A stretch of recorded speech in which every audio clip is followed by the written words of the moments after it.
you are all set and ready to go. Thank you very much. Good evening, everybody. Welcome to the Finance and Administration Committee meeting for March 2nd, 2026. I'm calling the meeting to order at 6 p.m. My name is Deb Poland. I'm the chair of this committee. And joining us this evening, we have committee members, Councilperson John Lyons and Ben Winograd. And we also have with us Councilors Tiffany McGinnis, Lisa Lazarus, and Barry Walters. We have Town Manager Rick Ledwith and Deputy Corporation Counsel Gina Verano. Thank you, everyone, for joining us tonight. We are going to move to business item 2A, approval of the minutes for the meeting from February 4th, 2026. So moved. Thank you, Mr. Winograd. And do we have a second to approve the minutes? And seconded, Madam Chair. Seconded. All right. Thank you very much. Is there any discussion on the minutes? If not, I'll try your minds. All those in favor of passage indicate by saying aye. Aye. Aye. Aye. All right. No nays, no abstentions. Minutes are passed. Thank you. We are going to move to item 2B, the Special Services District update, and I will turn it over, I believe, first over to Mr. Ledwith. Thank you, Madam Chair, and good evening, everyone. We've had some conversations around this topic. Recently, we at our last Special Services District, we talked a little bit about this and wanted to bring it formally to the Finance and Administration Committee meeting to talk a little bit about the history of this fund and technically the dissolution of the fund as of June 30th of this fiscal year. So just by way of history, the Blueback Square Fund and the Special Services District Fund were both formed a little over 20 years ago as part of our public-private partnership between the town and the Blueback Square property owners. So that includes, today it includes Brand Properties, and it also includes the Heritage, the folks who reside at the condominiums on Memorial. And if you go way back back 20 plus years ago, the town issued $48.82 million in general obligation bonds to fund public improvements within the Blueback Square project. So that included, at the time, we did renovations at the town hall. We did renovations at the Noah Webster Library. And then probably the bigger, more significant part of that project was the construction of the two public parking garages, Memorial and Isham Garage. And so what we had done back then was we set up a Special Services District Fund, and we also set up a Blueback Square Fund. And through the Special Services District Fund, we collect, for example, this past year, we collected $1.7 million in Special Services District tax. So that's a tax that the condominium owners paid as well as Brand Properties. We would take that $1.7 million and we would also take parking lot revenue from the two garages. So this past fiscal year, we used $2.4 million in parking revenue from our on-street parking in Blueback Square, as well as the parking garages. And we moved that $2.4 million and the $1.7 million tax into the Blueback Square Fund. And then we would fund the debt through that Blueback Square Fund. So the Blueback Square Fund would technically write the check to fund our debt. So as you know, we made our last bond payment last fall, back in October of 2025. And that marks the end of the Special Services District and the Blueback Square Fund. They were set up essentially to fund that debt by utilizing the tax and the parking revenue. So as of June 30th, we would no longer need the Special Services District Fund and the Blueback Square Fund. So we will formally, by way of ordinance, end that fund, both of those funds. we will, during this upcoming budget, which starts next Tuesday, can't believe it's here already. But anyways, in our budget presentation starting next week, we will still have a section of the budget that will show the Special Services District and the Blueback Square Fund, but the revenue and expenses from those funds will be transferred into the parking lot fund for the upcoming fiscal year. So so then all of the funds, all the revenue, all of the expenses will be funded through our parking lot fund from this point moving forward. That being July 1st of 2026 for fiscal year 27. So I will pause there and through you, Madam Chair, turn things over to our Deputy Corporation Counsel. If there's anything I missed, Gina certainly will add that, but I think she can quickly summarize what will happen as we move past that budget process this year, and then we'll have an ordinance that will formally end the Special Services District. Through you, Madam Chair, to our Deputy Corporation Counsel, Ms. Verano. Thank you. Thank you, Madam Chair. Yes, so the town manager has it correct. There'll be no more need for the Special Services District at the end of this fiscal year, which is June 30th, 2026. There's two ways to dissolve the district. One is by ordinance and the other is by referendum, a referendum among its members. We do know that none of the members are interested in continuing the tax levy for the district. So it would seem that the most expeditious way to dissolve it would be through an ordinance, and it would be an ordinance revoking the ordinance that set up the Special Services District. One of the requirements in the ordinance is to make sure that we cover all of the contractual obligations and debts of the Special Services District after we would dissolve it. The town manager and I have met with Department of Public Works and its parking division to ensure that there are no more contractual obligations of the Special Services District upon resolution. So therefore, there will be no other expenses that need to be paid after July 1, 2026. And as the town manager noted, any assets that are left over in any of these funds as of June 30th, 2026 will be transferred over to the town. If there's any specific questions, I'm available to answer those now. Thank you. Great, thank you. Let's go to questions, and I'm sure people have some. So we'll start with committee members first. Mr. Winograd or Mr. Lyons? Yep. No. Anyone else from the town council have questions about this? So I just want to clarify then. So the garages, once we have paid our last payment on the garages, who now owns the garages?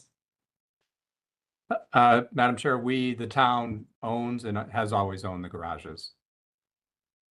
And that, thank you. And so the revenue from the garages will come into the town budget as it has before, but instead of it going to into a pot to pay off the general obligation bonds, which are now paid off, we'll be able to transfer that into the rest of the budget to help pay for other things like maintaining those garages or parking lots or any other thing we want to use it for. Is that correct?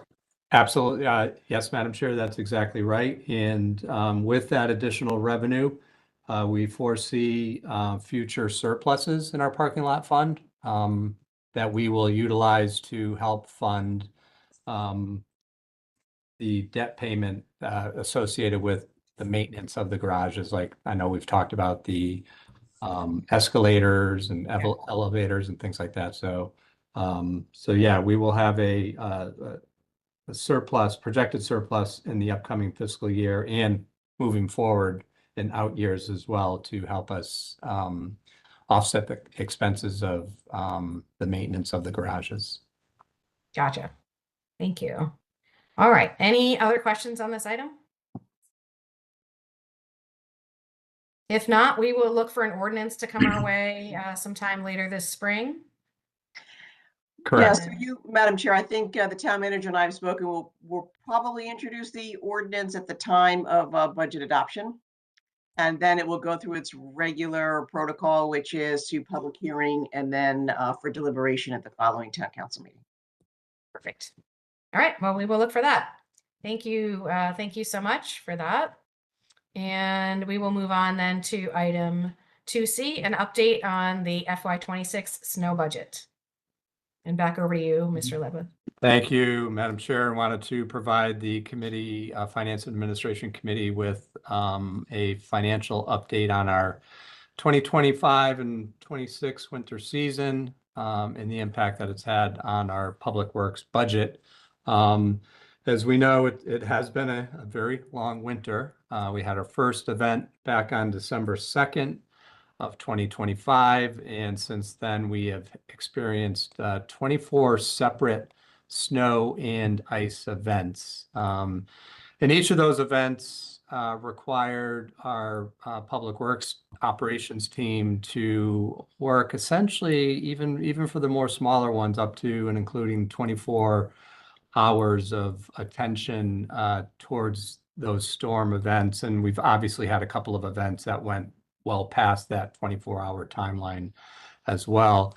The other thing as we probably all know, as we've experienced it, over half of those events occurred on a weekend or a holiday, and that has an impact on our overtime costs. So if Public Works team members working on a holiday or on a Sunday, their overtime is reflected at double time versus a normal time and a half overtime cost. So in terms of snowfall that we've experienced so far this season, we have received about 56 inches of snow. And this is, if you were to go past, I always like to use my time as town manager and using some of these historical references because this is my 4th year.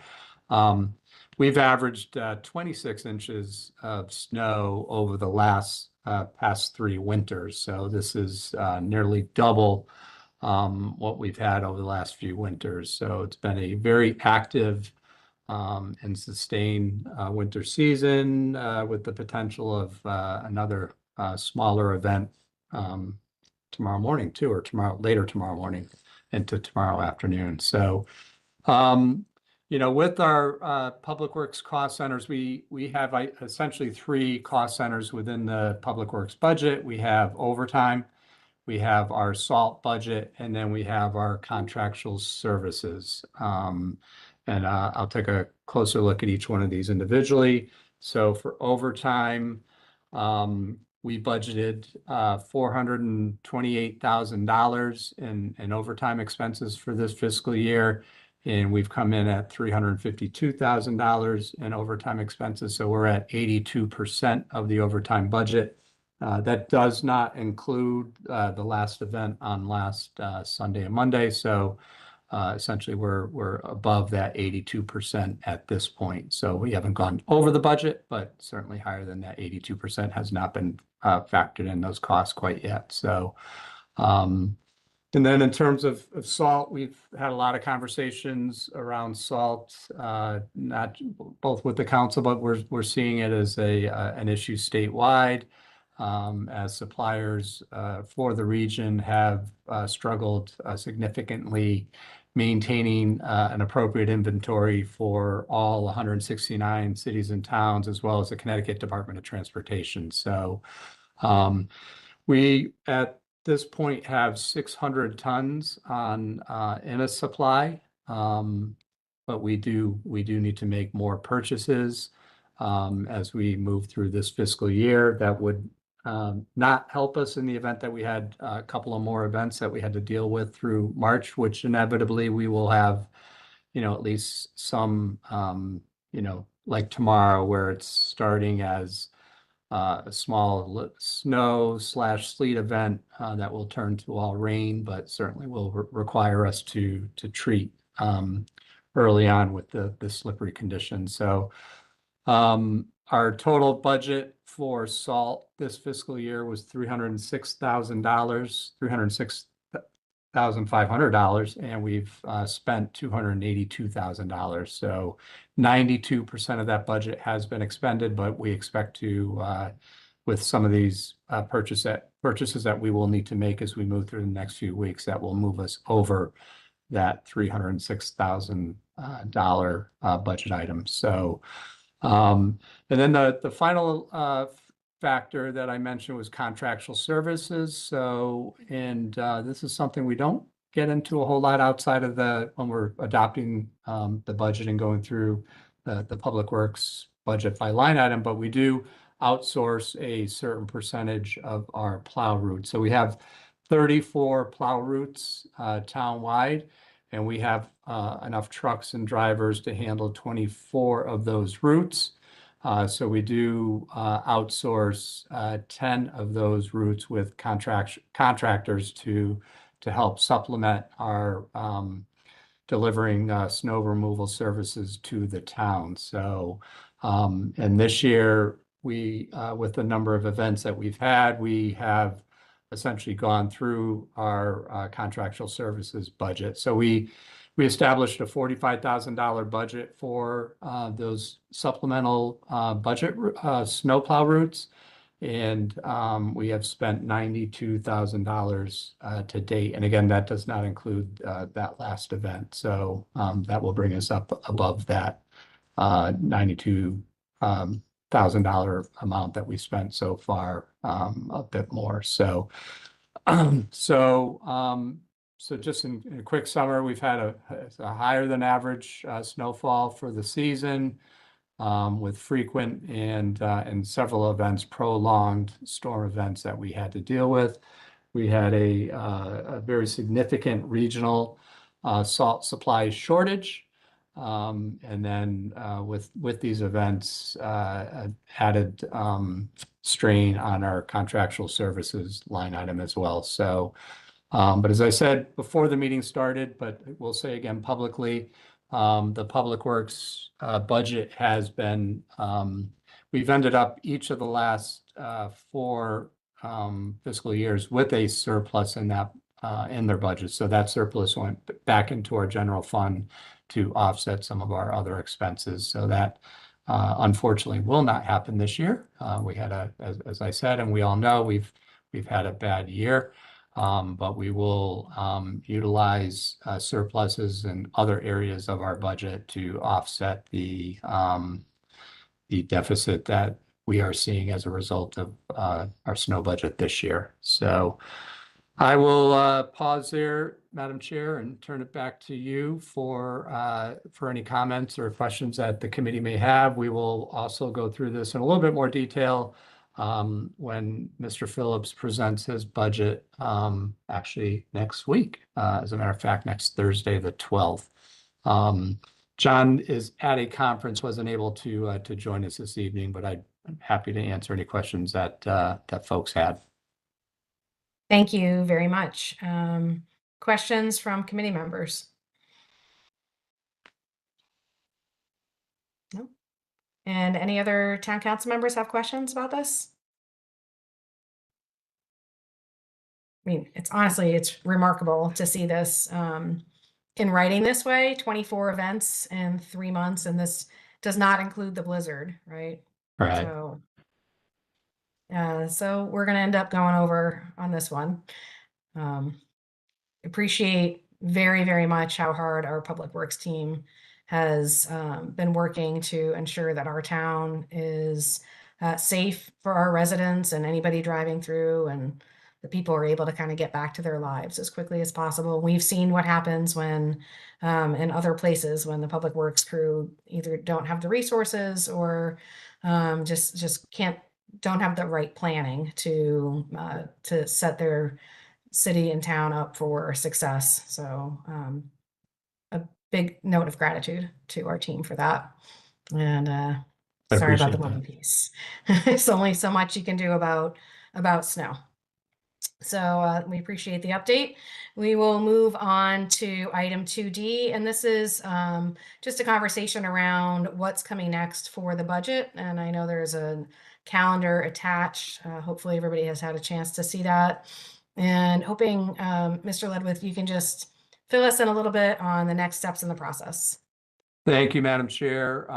Yeah, as a quick update on our budget calendar for the next 6 or 8 weeks here.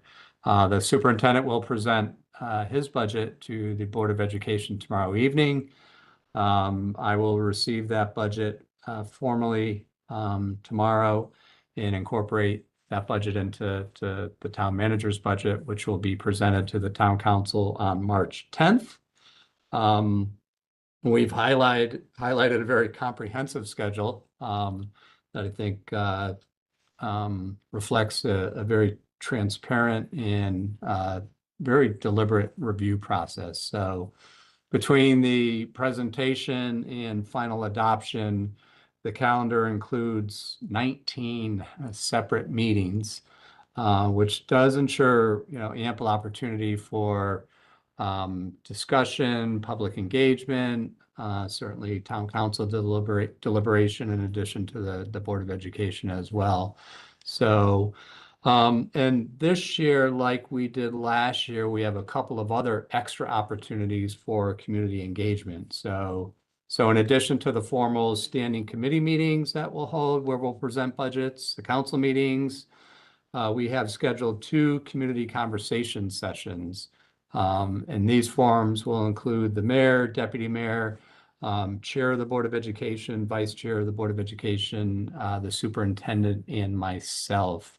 And as folks remember from last year, they're designed to really provide our residents with a opportunity to ask questions and share feedback that they have on our both the town managers and superintendent's proposed budget. So both of those sessions take place. We have one in the afternoon on March 16th at 2 p.m. at the Bishop's Corner Senior Center.